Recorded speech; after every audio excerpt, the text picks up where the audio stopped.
The Assembly will now hear an address by His Excellency Taye Akse Selassie Amde, President of the Federal Democratic Republic of Ethiopia.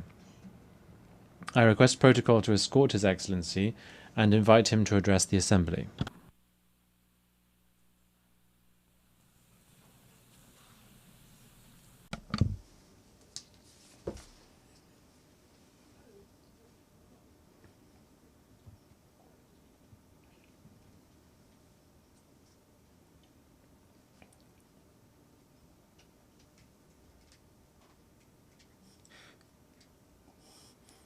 Your Excellency, Madam President,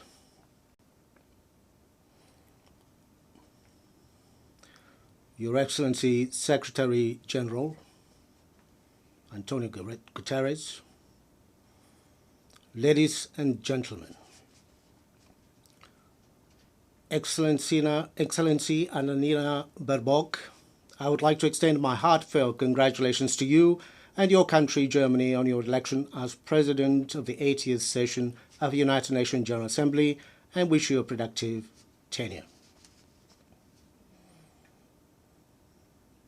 I would also like to thank His Excellency Philemon Yang, President of the 79th session of the General Assembly, for his able leadership. It is a great honor for me to address this August Assembly, representing my country, Ethiopia, a founding member of the United Nations, on this historic occasion, which marks the 80th anniversary of the organization.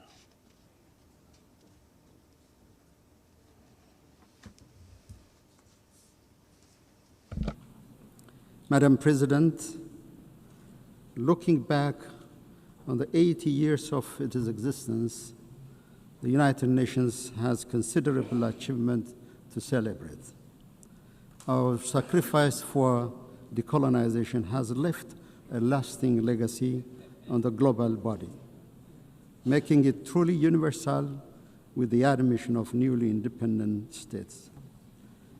Armed conflicts are prevented, humanitarian catastrophes are averted, and deadly pandemics successfully contained.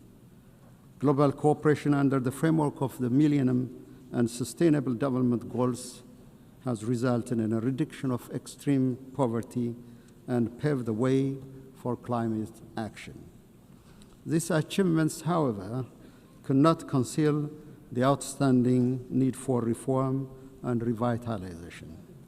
The most glaring one is the inequitable representation of states in the global security, political, and financial architecture.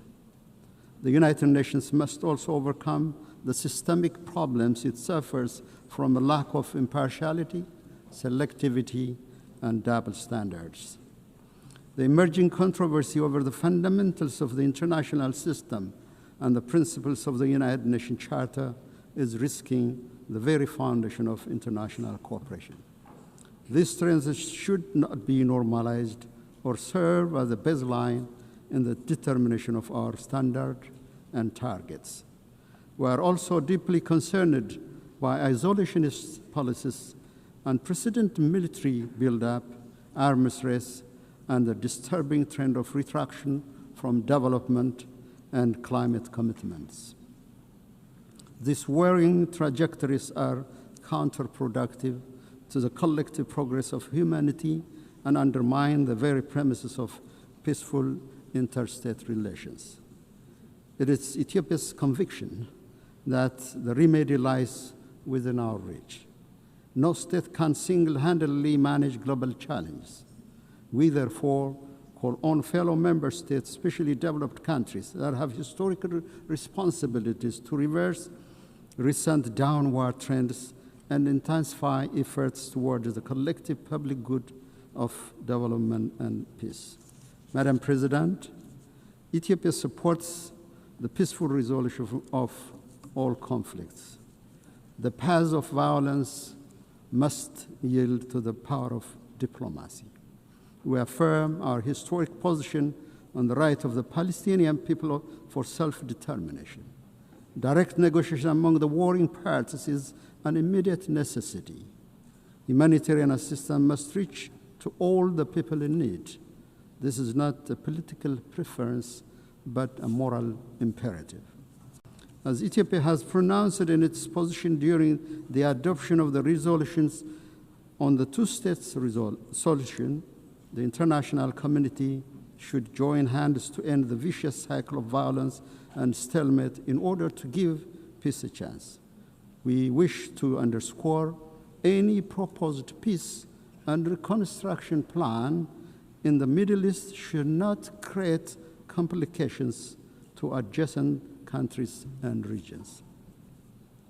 More than any time before, the United Nations is indeed called upon to face events that greatly exceeds its powers and capabilities. It was in 1949, at the fourth session of the General Assembly, the Ethiopian delegation forewarned the risks of ineffectiveness and intrusion into the mandates of the General Assembly. This was caused by the excessive number of bodies and mechanisms created. It is in this light that we see the ongoing reform process under the UN80 initiative as an opportunity to preserve the mandate of the General Assembly by rectifying its dispersion to a multitude of other bodies. Ethiopia reiterates Africa's long-standing call that there should be more decentralization and deployment of institutional and financial capacity to the global south, especially to the African continent, where the United Nations has most of its programs. Madam President, Africa, guided by Agenda 2063, is advancing development as its preferred security policy. The continent is scoring a higher rate of economic growth. Domestic revenue mobilization is on the rise. Africa's climate action in renewable energy development, emission reduction, and afforestation is indeed unmatched in any other parts of the world. Efforts to enhance public welfare, combat transnational threats, and decrease inequality are being intensified. Despite these achievements, the global crisis continues to impact Africa's capabilities to deliver on development aspirations. Chief among this is the compounding debt crisis. In line with the Addis Ababa Action Agenda and Civil Outcome document, we emphasize the need to advance an ambitious agenda on development finance. Coercive measures and trade restrictions, in particular those targeting Africa, must be lifted immediately. More importantly, Ethiopia calls for a new global action for debt cancellation, restructuring, and suspension. Madam President, it is our view that the national security of states, especially those in the same region, is indivisible and interdependent. To this effect, we will intensify our efforts to combat global terrorists operating in our region. We call on the international community to extend the required support to the African Union peace missions, in particular, the African Union Support and Stabilization Mission in Somalia. Now is not the time to retreat from global action in combating terrorism. Furthermore, we reiterate our call for urgent action to reform the United Nations Security Council. Africa's representation in both categories of membership of the Council must be given priority. There is no shortcut or half solution to this long-standing pursuit for justice. Distinguished delegates, excellencies, I have the distinct pleasure to share with this august assembly recent milestones of great significance achieved by the people of the Nile River Basin. With entry into force of the Agreement on the Nile River Basin Cooperative Framework, the Entebbe-based Nile River Basin Commission is nearing establishment. This year, we also celebrated another milestone. On the eve of the Ethiopian New Year, Ethiopia commissioned the Grand Ethiopian Renaissance Dam, which transforms Ethiopia's renewable energy generation capacity.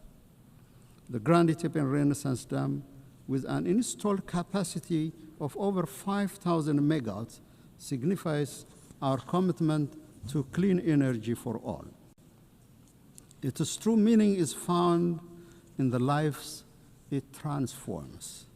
The Renaissance Dam brings light to 60 million Ethiopians who currently lack access to any form of clean energy.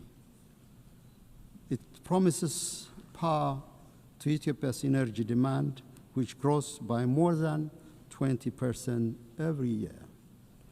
It is a symbol of liberation of millions of Ethiopian women and girls, freeing them from the backbreaking search for firewood. The dam will be instrumental in the attainment of all of the Sustainable Development Goals. It boosts our capability to provide clean water to our people who live under chronic shortage, create employment to our youth, and ensure food security. GERD also enhances regional connectivity.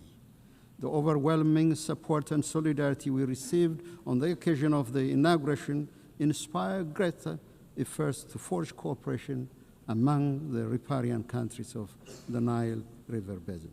Madam President, our Pan-African aspiration to break the vicious cycle of underdevelopment should bring our countries together to realize initiatives that will transform the lives of our people. The time is now to work towards Africa's true independence, driven by African agency and guided by the common destiny of our people. Ethiopia, with its second largest population in Africa and significant maritime trade, places high importance on the safety and security of maritime navigation in the Red Sea and the Indian Ocean. We concur with the Secretary General's statement during the Awaza conference that no state should be locked out of opportunities for growth, finance, and technology due to geographical circumstances. The international law maxim that defines the high seas as a common heritage of mankind and guarantees equal right of access and use to all states must be brought to reality. In collaboration with other states, Ethiopia will work towards a comprehensive approach to ensure equal development and security for all states along the Red Sea and the Indian Ocean.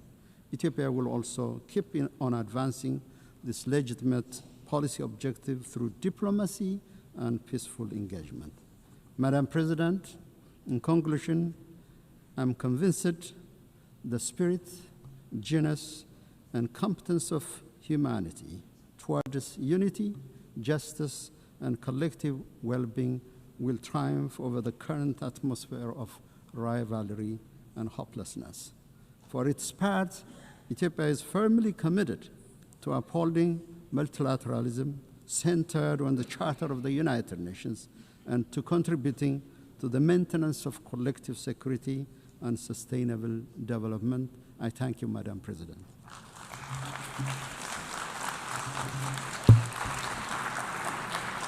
On behalf of the Assembly, I wish to thank the President of the Federal Democratic Republic of Ethiopia.